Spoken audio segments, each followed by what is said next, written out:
A wound is a wound is a wound. Hi, I'm Jason Freeman from Sioux Falls, South Dakota, but this is not a Midwestern accent. This is what's called a speech impediment. At least I used to think so. Now the voice I'm talking to you with, I feel is one of the greatest gifts I've ever been given. I, I believe the second most important thing we can do for ourselves in the world is tell our story. So I'll tell a few of mine.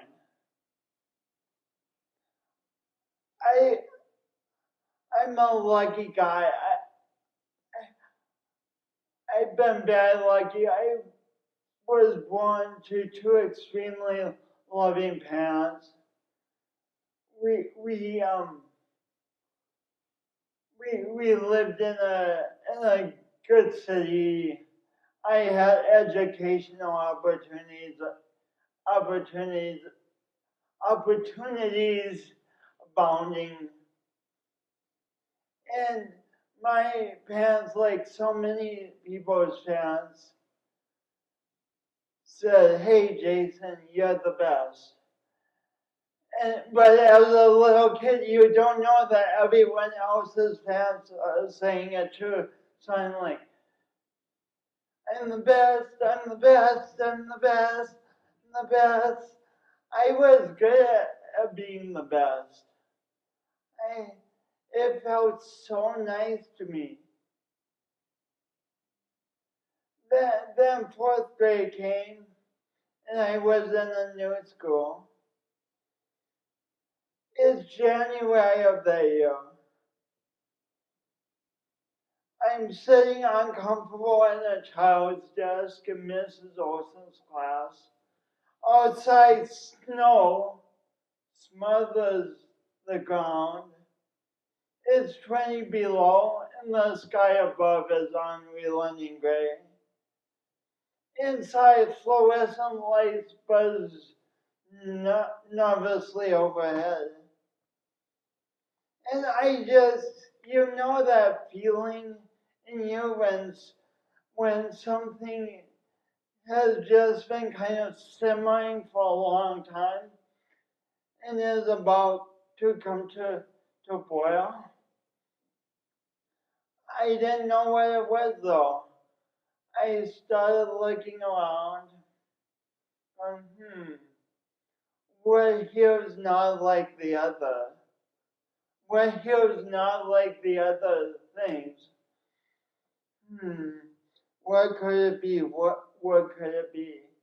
And oh, did I mention that it's so hot in that classroom? It's the old building claustrophobic heat, and so I'm sweating, and I'm looking, and my classmates are sweating, but they're trying to do the homework or listen to the teacher or whatever.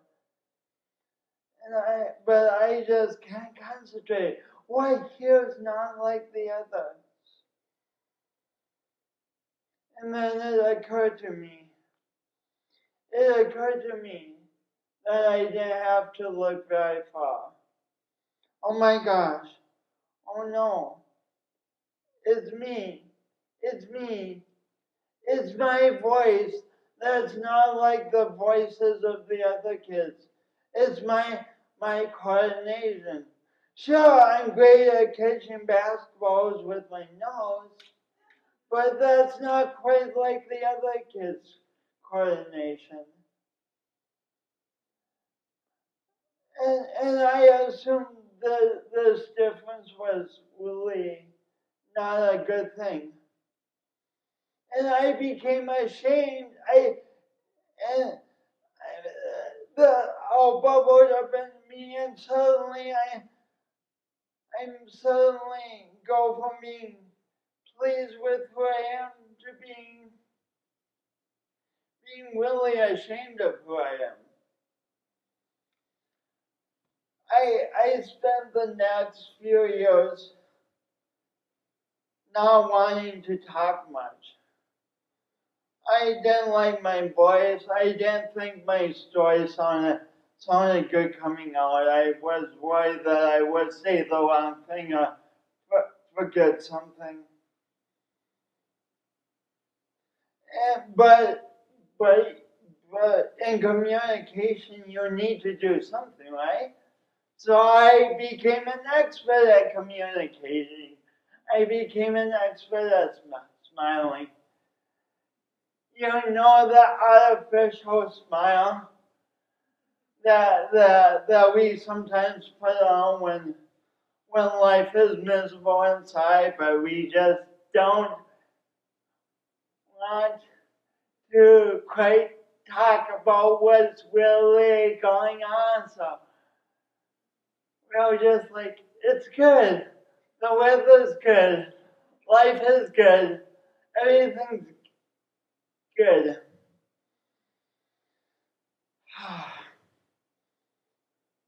I did a lot of these muscles are really strong, but by the spring of seventh grade, I was worn out.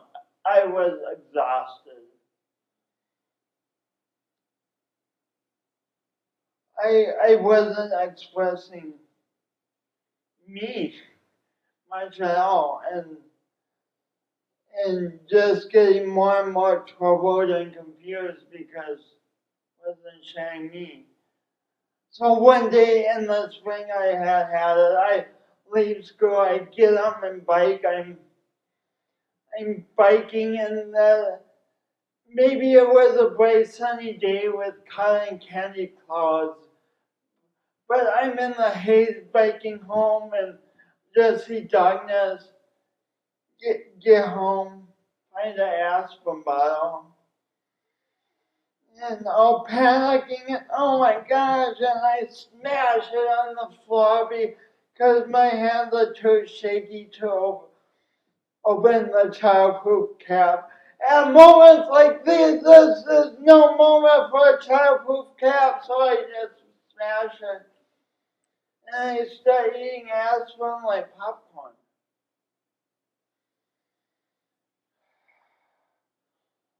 Fortunately, something deep inside of me said, Jason, no. Jason, you don't want to go like this. Jason, there's more to life. And so I picked up the phone and dialed some numbers, and I'm like, help me, I can't do this anymore. And that moment was such a turning point for me because I began to put words to what I was really feeling inside.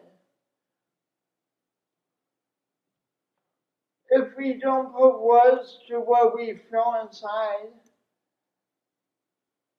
no one knows. And then even we get confused and then we don't know. So then really no one knows. Life, a lot of healing happened. I was surrounded by great people after that. Went to high school, then college, and then grad school. But there was always an edge. There was always a slight why me category. Like, why can't I just be like that? Why can't I have a voice and sing opera or be an auctioneer? Well, why, when I was born, did my umbilical cord get kinked like a garden hose? And why did I lose some oxygen? And why does it make it hard for me to say my umbilical cord got kinked like a garden hose? The technical name for this birth injury, which many people suffer from, is cerebral palsy. You know those moments in life where you're confused, frustrated, and angry, but then some slight glimmer of an idea says, hey, go here, take this small step. Well, I did that with laughter yoga. If you haven't heard of laughter yoga, check it out. It's a hoot. So step one thing led to another with laughter yoga and step by step. Or should I say laugh by laugh by laugh. Before I knew it, I had laughed my way to being a presenter at the All American Laughter Yoga Conference in Colorado. On the day of, the same old fears are coming up. The same fears that almost that did exhaust me in grade school. They're all coming up like, who am I to tell a story? Who people don't want to listen to me with this voice, with my life. Who am I? Well, as I looked out the window at Rocky Mountain peaks, sunlight parading through the peaks, I took a deep breath. And then I did the next logical thing. I took off my right shoe and I took off my left shoe. And I set them aside. Because, hey, when you're speaking at a national conference, comfort has got to be the first priority, right? Shoes aside, I also set aside my notes for the day. When I get up in front of the room, packed room, I look around and I start talking. And you know what? It doesn't look like people are judging me. Actually, they're smiling, they're laughing, and sometimes they're crying. At the end of my talk, after the applause and the hugs, I'm reflecting upon my small step. And I go, now there's something different. Now there's a new idea. Maybe this voice that I've been at war with my whole life and resisting,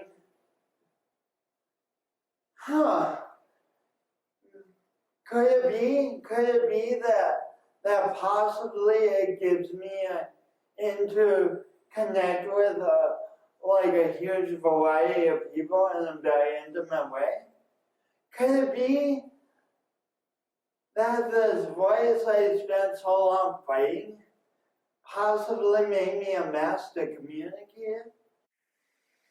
I said at the beginning of my talk that there's one thing that's like the dramatics of that. One thing that's more important than sharing your story.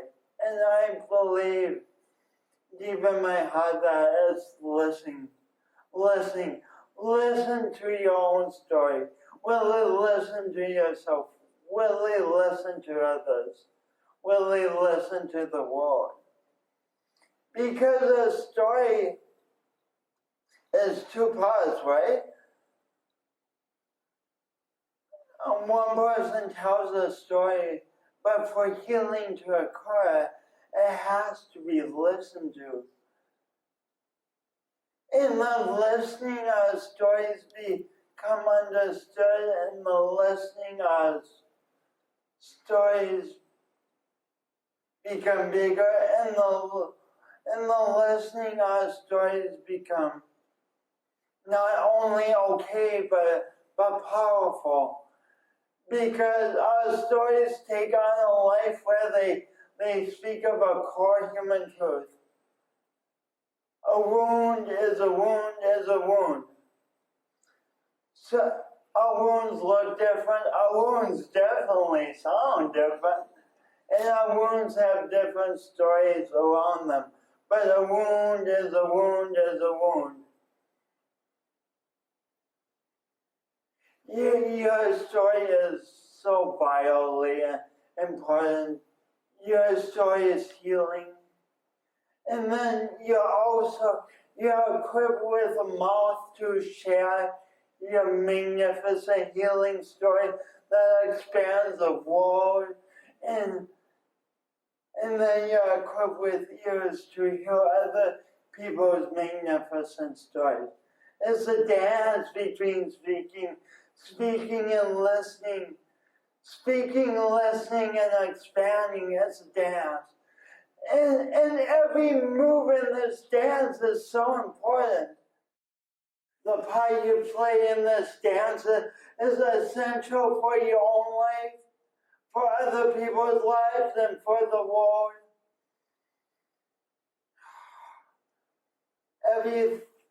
It's all so important. Story is important. Thank you for your attentiveness and generosity of spirit in listening to mine.